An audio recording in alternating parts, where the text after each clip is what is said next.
Sobrang nagugutom ako kaya samahan niyo ako magmukbang ng higanting bulldog. Subuksan na natin. Ayun. Ano yung laman niya? Ito ay popcorn. Tapos may mga laman talaga siyang bulldog sa loob. Kaso hindi malalaki. Pero hindi ako papayag na hindi tayo makakain ng malaking version nito. Kaya magluluto tayo ng bulldog at dito tayo kakain sa higanting bulldog. So let's go.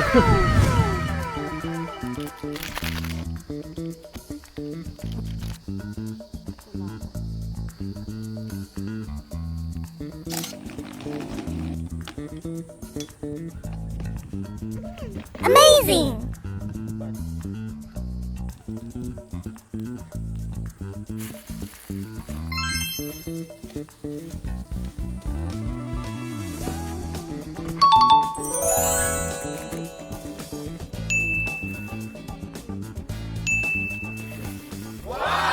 Meron din tayo dito cheese sauce. Wow.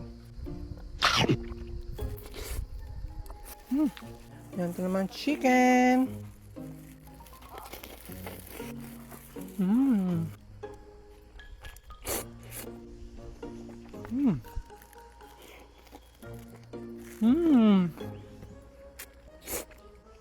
Mm.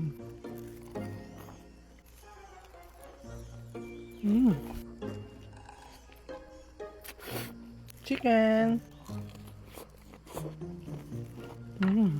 Boneless chicken to. Kaya talagang crunchy siya. Mas nagustuhan ko itong carbonara. Mm.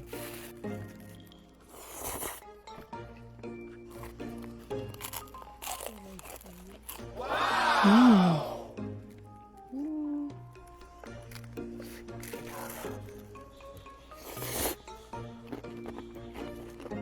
At dahil tapos na nga tayo kumain, inom muna nga ako nitong favorite ko na Chef Ives Paragi. Lagi ko itong iniinom halos araw-araw, gabi at umaga. At dahil nga medyo maanghang itong kinain natin, ititimpla ko siya ng malamig. Kasi pwede siya itimpla sa malamig at sa mainit. 20 pieces yung laman nito, pero tignan nyo, unti na lang yung laman niya sa loob. Sa sobrang favorite ko siyang inumin. Ang ganito yung tsura niya, tea siya.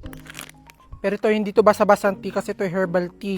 Talagang sobrang gustong-gusto ko yung lasa nito. At grabe rin yung effect sa akin nito. Almost 2 months ko na kasi itong iniinom. At yung effect niya talaga naramdaman ko sa pagtulog. Kasi noon talaga hindi ako nakakatulog ng maaga. Kahit anong pagod ko. Pero nung nag-start ako minom nito, talaga nagugulat na lang ako. Bigla akong inaantok. Tapos nasarap-sarap lagi ng tulog ko. Tapos yung gising ko talagang minsan late na sa sobrang sarap ng tulog ko. At ang isa rin sa nagustuhan ko dito, kahit inumin mo siya ng inumin, hindi ka dito ma-overdose o walang mangyayari sa'yo. Kasi talagang gawa siya sa 100% natural grass. Ayan, gawa siya sa moringa and guyabano. Tapos tuwing gabi iniinom ko siya talagang mainit na tubig kasi minsan hindi ako matunawan. Pero pag nakakainom na ako nito, talagang tinatawag na ako ng kalikasan.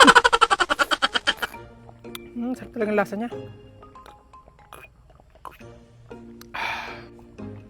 At ang isa pa sa maganda dito sa Chef Ives Paragi, talagang ginawa siya dito sa Pilipinas, sa Nueva Ecija. Kaya makasigurado ka na safe at malinis itong iniinom mo. Amazing! Bus na.